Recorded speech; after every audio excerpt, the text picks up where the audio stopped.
말씀인 민수기 15장 말씀입니다. 민수기 15장은 여러 제사법에 대해서 말씀을 하고 있습니다.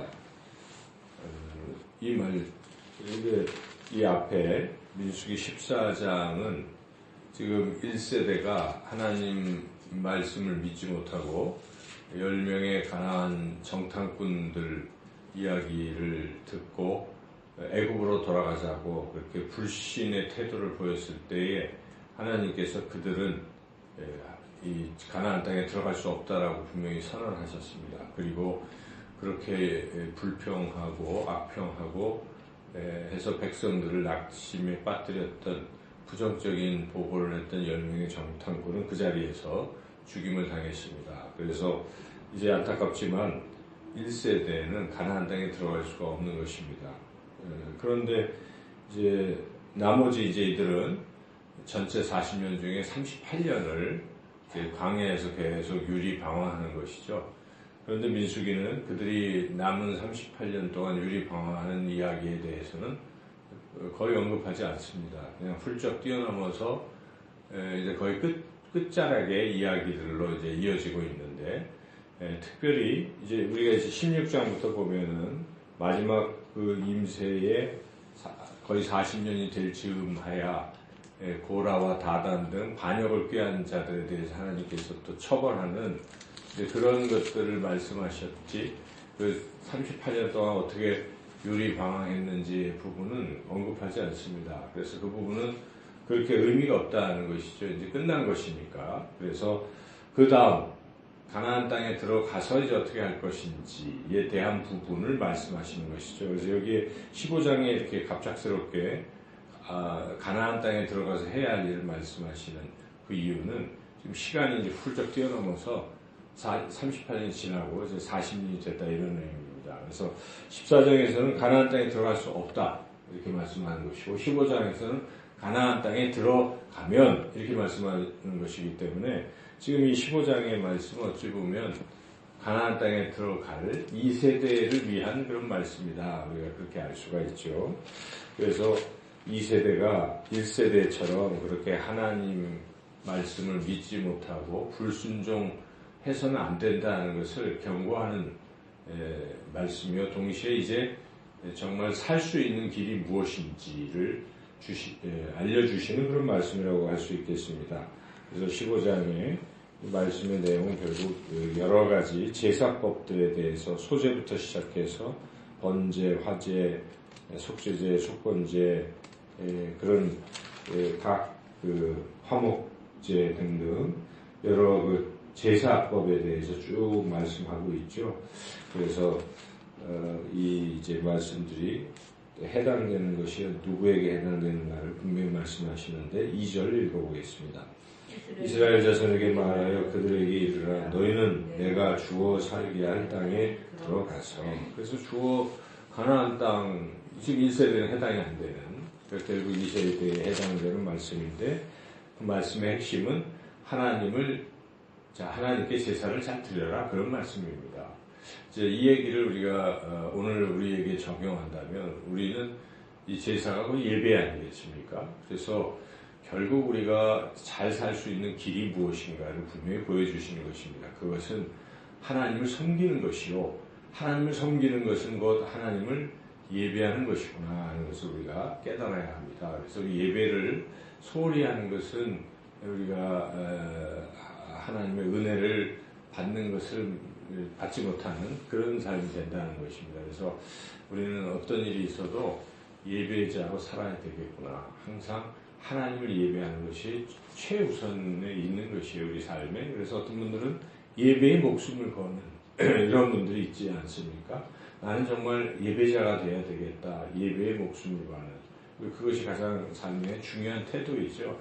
신앙의 기초입니다. 그래서 우리가 어린아이들 유년부부터 이렇게 아동 유년부, 중고등 청년들에게 가르쳐야 할 일들은 예배하는 것을 가르쳐야 됩니다. 그래서 여러분들이 자녀를 두셨다면 그 자녀들에게 어떤 일이 있어도 예배를 드릴 수 있도록 어릴 때부터 훈련받은 이들이 결국 하나님의 복을 받고 또 하나님을 잘 섬기는 그런 삶을 살게 됩니다. 이것은 습관이기도 합니다. 그래서 어떤 일이 있어도 예배를 드리도록 지금 어찌 보면 우리가 가나안 1세대 입장으로 이 말씀을 읽는다면 아니 우리하고 상관도 없는 이야기. 우리는 가나안 땅에 들어가지도 못하는데 우리가 뭐 이 법을 지켜서 뭐하냐 이렇게 생각할 수도 있겠지만 잘 생각해 보면 비록 나는 들어갈 수 없어도 나의 자녀들은 들어갈 것이라면 내가 이 자녀들에게 철저히 이런 걸 가리키고 자녀들이라도 복을 받게 해야 되겠다는 마음으로 이것을 아마 받아들였을 것입니다. 그렇습니다. 우리가 우리 세대에 우리 자신이 복을 못 받을지라도 우리 후대에 자손들이 잘 받게 하는 것은 굉장히 중요한 사명인데 그 핵심이 오늘 말씀에 나온 대로 예배를 잘 드리는 예배자로 자녀들을 교육시키는 것 이건 너무나 중요하다는 것을 우리가 깨닫습니다. 그리고 15장에서 또 말씀하시는 것은 이제 그 범죄하는 문제에 있어서 부지 중에 범죄하는 것과 고의로 범죄하는 것은 차이가 크다 하는 것을 또 분명히 말씀하고 있습니다. 그래서 부지 중에 하는 것은 여러 가지 제사법을 통해서 속죄가 됩니다. 그래서 부지중이라는 말은 무엇입니까? 알지 못하는 가운데, 그러니까 자기도 느끼지 못하다가 실수로 이렇게 짓는 죄. 그러나 부지중의 반대말은 알면서도 짓는 고의로 짓는 죄. 고의로 짓는 죄에 대해서는 용서할 법이 없다라고 그렇게 또 분명하게 말씀하고 있죠. 그래서 여기에 보면 고의로 짓는 죄에 대한 처벌 30절, 31절 읽어보겠습니다. 본토인이든지 타국인이든지 고의로 무엇을 범하면 누구나 여호와를 비방하는 자니 그의 백성 중에서 끊어질 것이라. 그런 사람은 여호와의 말씀을 멸시하고 그의 명령을 파괴하였은즉 그의 죄악이 자기에게로 돌아가서 온전히 끊어지리라. 이렇게 이 죄도 그냥 실수로 짓는 죄는 용서를 받지만 일부러 알면서도 이것이 잘못이라는 것을 알면서도 계속 짓는 죄, 그게 굉장히 심각한 죄입니다. 성령님께서 우리에게 깨닫게 하시고 그리로 가는 죽는 길이라고 말씀하시는데도 불구하고 계속 그 길을 고집하면 죽는 길이라는 경고죠. 그래서 이런 말씀하시는 것이고, 그리고 이제 중요한 것이 세 번째로 중요한 것은 이렇게 하나님이 율법을 주시고 말씀하시는데 이것을 지켜야 되는데 지키기 위해서는 어떻게 해야 될 것인가? 항상 기억하라는 것입니다. 하나님의 명령을 기억하라는 것이죠. 그래서 37절부터 41절까지는 그 말씀을 기억하는 방법으로서 그 옷에 이렇게 술을 만들어가지고 그 술을 볼 때마다 하나님의 명령을 기억해서 지킬 수 있도록 그렇게 하게 하라.